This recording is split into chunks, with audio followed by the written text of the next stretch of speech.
ओम तत्सत। ओम श्री परमात्मने नमः। ओम श्री गुरुवे नमः।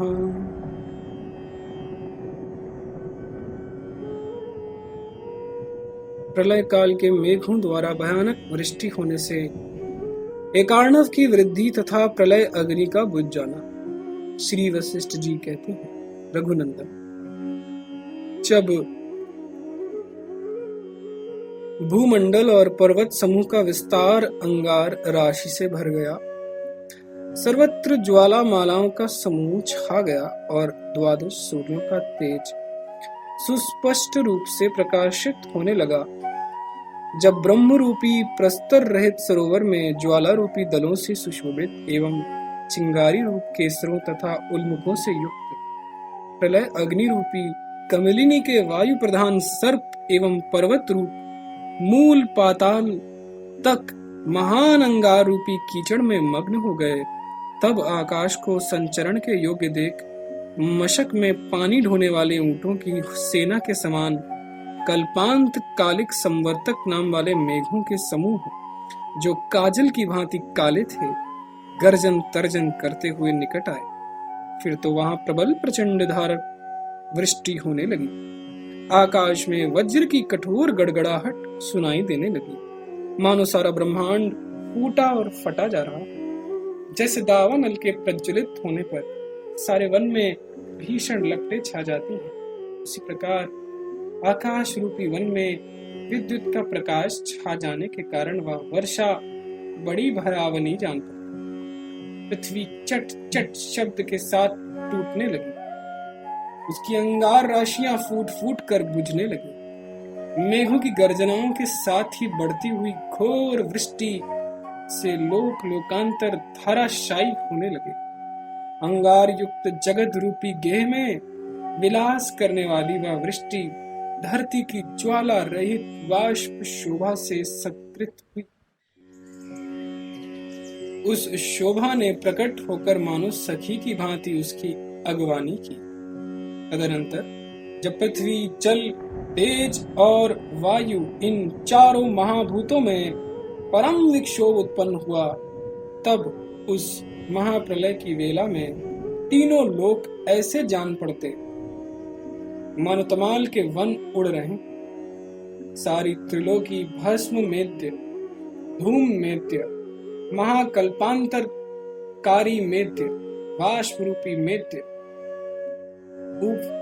तथा ऊपर छाए हुए जल कण रूपी मेघ,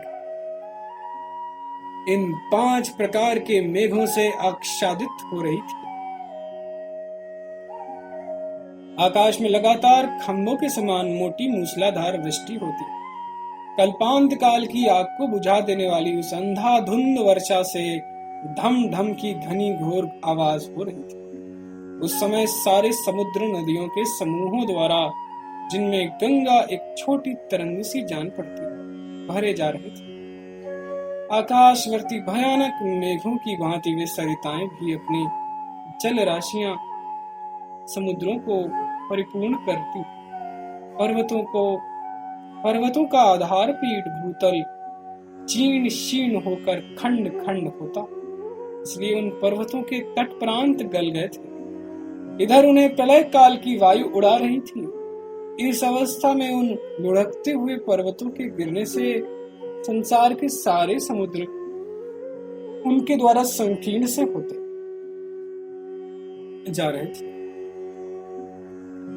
समुद्र की तरंगों द्वारा ऊपर फेंके गए प्रस्तर खंडों से बादलों को छिन्न भिन्न कर देने वाली प्रलय वायु समुद्र की गर्जना के समान भीषण एवं गंभीर घोष करती हुई त्रिलोकी की सारी दिशाओं के तट प्रांत को नष्ट भ्रष्ट किए देती। प्रचंड वायु के टकराने से पर्वत समूहों की गुफाओं में जो भाए भाए की आवाजें उठ रही थी, उससे सारा संसार व्याप्त हो गया था। लोकपालों के नगर झोंके खा खा कर चक्कर काटते हुए सब ओर गिर रहे। बड़े बड़े पर्वतों के विस्तृत भाग नष्ट हो गए थे। उस समय धूम और भस्म के बादल प्रकट होने लगे। पानी के बाढ़ से जनपद और नगरों के समूह धराशायी होने लगे। ऊंची ऊंची तरंगे उठने लगीं और भूतल तथा पर्वत डूबने लगे। भंवरों में पड़कर घर घर ध्वनि करने वाले और आपस में टकराकर एक दूसरे को विदीर्ण कर देने के लिए उद्यत ऊंचे ऊंचे पर्वत समुद्र में बिखरे पत्तों के समान चक्कर काट रहे थे। घूमते हुए सैकड़ों धूमकेतुओं के उत्पात उठ रहे थे। इससे इस जगत की ओर देखना अत्यंत कठिन हो गया था।